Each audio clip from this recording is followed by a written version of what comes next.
다카이치 총리의 이 대만 유사시 개입 발언 이후에 중일 갈등이 악화일로를 걷고 있습니다. 중국이 일본산 수산물 수입 중단하겠다라고 밝히기도 했는데 지금 어떻게 흘러가고 있는 겁니까? 아무래도 이제 대만에 대한 이슈는 사실 에이펙에서 미국이 안 다룰 정도로 중국이 굉장히 민감해한 이슈라고 보시면 될 것 같고요. 사실 이제 다카이치 총리가 왜 이렇게 강력한 발언을 했느냐, 아무래도 이제 이번 정권을 잡을 때 좀 우익 쪽하고 손을 잡을 수밖에 없는 이런 상황들이 펼쳐지면서 우익 쪽을 의식하는, 일본 우익 쪽을 의식하는 이런 정책이 나온 것이 아니냐라는 게 사실 미국도 이야기하지 못할 정도로 굉장히 큰 이슈다라고 일단 이해하시면 될 것 같습니다. 그렇기 때문에 중국 역시 굉장히 심한 발언도 지금 그래픽으로 나가고 있는데 이런 함부로 말을 입에 담을 수 없는 말을 할 정도로 외교 언사라고 외교 언사를 보기 힘들죠. 예. 그렇기 때문에 이제 굉장히 감정이 격해지고 있다라고 보시면 될 것 같고요. 예. 그래서 최근 중국 같은 데서 중국 여행사들이 이제 가는 사람들에 대해서, 그러니까 지금 일본에 갈 비행기 예매한 사람들에 대해서 다 돌려주겠다, 혹은 다른 항공사로 이전시켜주겠다고 할 정도로 굉장히 강력하게 대응을 하고 있다. 일본에 대해서 어떤 방문을 한다든지 이런 것 자체를 막고 있고요. 실제로 공무원들 역시 회의를 중단해버리는, 여러 가지 협상을 해야 되는데 가서 회의하는 것 자체를 잠시 중단했다라고 할 정도로 감정이 격화되고 있다라고 보시면 될 것 같습니다. 수산물 수입 중지 조치 같은 것들은 이런 전반적인 연장선상에서 나온 거라고 보시면 될 것 같고, 사실 미국도 안 건드린 이런 대만 이슈에 대해서 일본이 직접적으로, 그러니까 자위대를 보내겠다라는 얘기는 군사적으로 개입해겠다라는 이야기거든요. 그러니까요. 근데 중국 입장에서는 대만은 한 나라라고 생각하고 있는데 일본이 자위대를 보내서 개입하겠다라는 이야기는 어마어마하게 받아들일 수 없는 이슈이기 때문에 지금 경제 관계라든지 흔히 말하는 정치 관계, 외교 관계 모든 것들이 급격하게 냉각될 수밖에 없는 이런 상황들이다. 이런 말씀을 드릴 수 있을 것 같습니다. 네, 우리와도 밀접한 관계를 맺고 있는 국가들의 이야기이기 때문에 우리도 긴장하면서 지켜볼 수밖에 없는데, 일본은 이런 중국의 보복 조치에 대해서 어떤 반응을 내놓고 있습니까? 아무래도 좀 결국 이게 장기화될 수 있지 않느냐라는 우려들이 있는 것 같고요. 네. 예전에도 사실 일본이라든지 미국, 그러니까 중국이 서로 관광객들을 안 보내고 이러한 사태들이 있었습니다. 그때는 일본의 센카쿠 사태, 그러니까 결국은 일본의 지역에 대해서 중국이 어떤 점유권 같은 것들 요구하면서 이런 발생했다라고, 사건들이 발생했다고 보시면 될 것 같고요.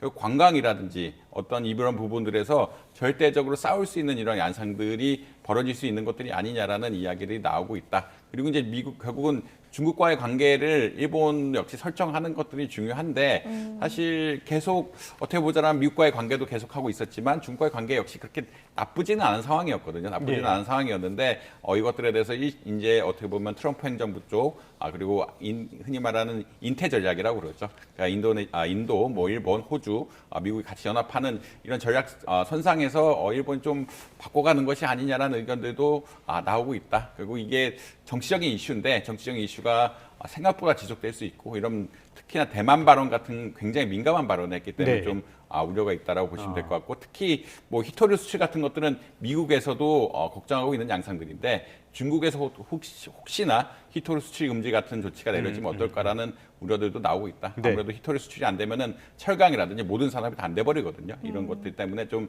우려가 있는 상황이다라는 말씀 드릴 수 있을 것 같습니다. 자, 조금 전에 히토류 언급을 해주셨는데요. 일단 두 가지 측면에서 우리가 이 상황을 봐야 될 것 같습니다. 우리에게 어떤 영향이 있을 것인가. 첫 번째로는 중국에서 소위 말하는 한일령을 내리면서 이게 우리에게 오히려 도움이 될 수 있다라고 보는 측면이 하나가 있을 거고요.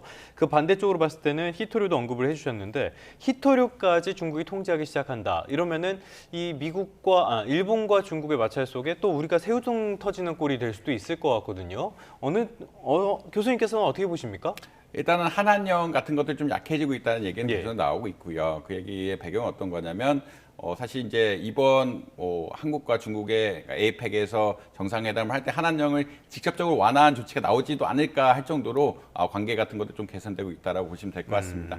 그런 이야기는 어떤 거냐면 그러니까 그 중국에서 일본에 대한 제재 같은 것을 강화한다라고 하면 우리가 좀 혜택을 볼 수 있는 부분들이 분명히 있다. 일본에 가려는 관광객들이 한국을 방문한다든지 하는 이러한 관계들이 좀 형성이 될 수 있고, 또 일본이 너무 지나치게 나오면은 한국과의 관계가 정서적으로 또 좋아질 수밖에 없거든요. 그런 상황에서 경제적으로 혜택을 본다든지 우리나라 제품들이 판매가 이루어진다든지 이러한 가능성이 분명히 있다고 보시면 될 것 같은데, 근데 이제 중국이 이 히토류 제재 카드를 마구 쓰기 시작한다라는 이슈가 되면은 또 우리나라 입장에서는 큰 피해가 될 수 있다라는 그런 우려가 있습니다. 그런 이야기는 어떤 거냐면 항시 우리나라 역시 중국의 히토리 통제에 대해서 주의 깊게 관찰해야 되고 어떤 관계가 급냉된다라고 하면은 늘상 이 카드를 들 수 있다는 염려를 가져가야 되기 때문에 예. 중국이 히토리 통제 카드를 든다고 하면은 한국에 있어서도 좀 부담이 될 수밖에 없고 혹시나 일본에 대해서 통제하는 것이 어떻게 보자면 불합리하다고 그러니까 불합리하다기보다는 너무 일방적으로 생각하면은 다른 나라에서도 일부 걸 수가 있거든요. 일부가 걸 수 있는 상황들이기 때문에